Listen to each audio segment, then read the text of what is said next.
Is quantum physics a form of spirituality?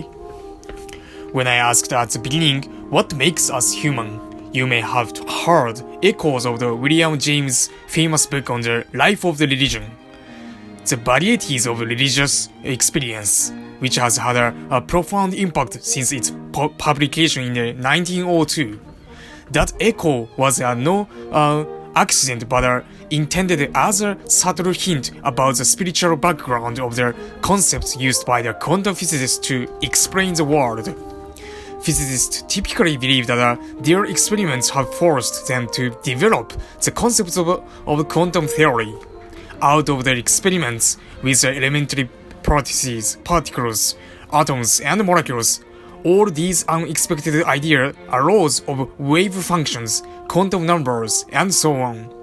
In reality, practically all of the unexpected concepts that quantum physicists are using to describe the world were invented by spiritual teachers thousands of years ago.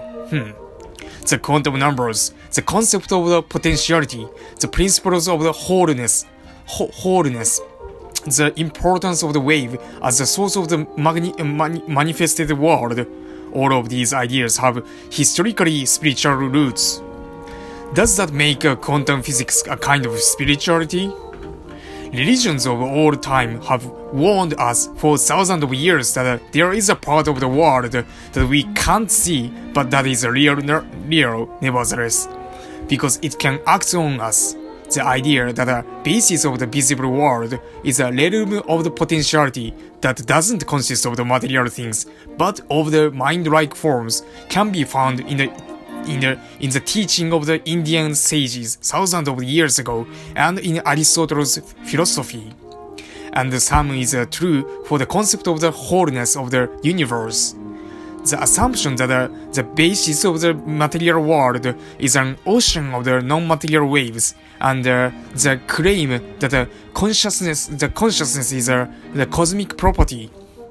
Practically, all of this basic idea of quantum theory have ancient spiritual roots and have been around for thousands of years. Consider Pythagoras, the 6th century BCE Greek, who surprised the world by declaring that things aren't made up of any stuff, but all things are numbers. An important detail about Pythagoras and his followers is that Pythagoreans were a religious sect. Their theory of number was connected with the spiritual teachings. I don't think that quantum physics have anything spiritual in mind when they consider the elementary particles are numbers.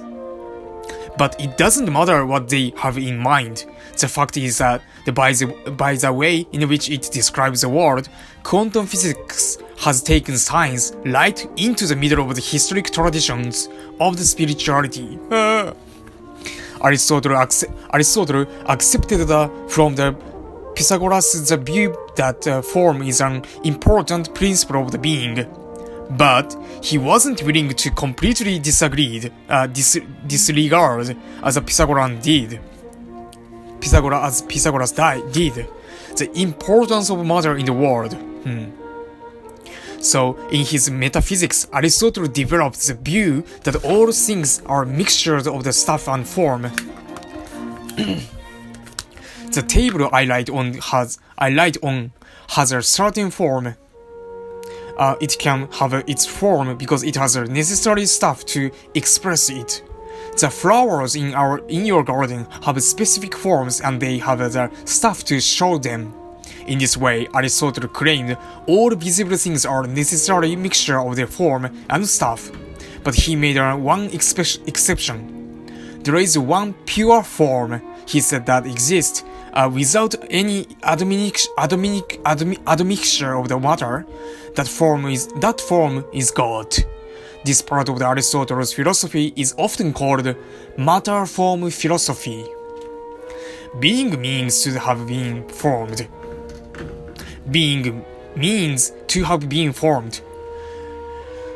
Johannes Hirsch Hirschberger, the prominent 20th century historian of the philosophy, describes the aspect of the Aristotle philosophy and becoming means receiving form. Fading out of being means losing form. So pure form are divine, but in Schrödinger's quantum theory, the wave state of the electron in the atoms are empty, non-material waveforms, pure numbers. Does it mean that they are an expression of the divine? Your thoughts exist in you, like the form of the quantum states exists in the molecules. Your thoughts are connected with electric activities in your brain, but the thoughts in themselves aren't electric energy, and they aren't dancing material particles. Does it mean that they are an expression of the divine? With your permission, I am just thinking out loud. These thoughts don't prove a thing, but they suggest a lot. Physicists don't have a spiritual issue in mind when they design their experiments, and they shouldn't, of course. At the same time, once they have put their findings before the world, the findings are out of their hands, and they shouldn't forbid anyone to draw their conclusions. The actualization of the things out of the cosmic potentiality can be described as an emanation out of the holistic background of the world. That is, out of an indivisible wholeness that is one.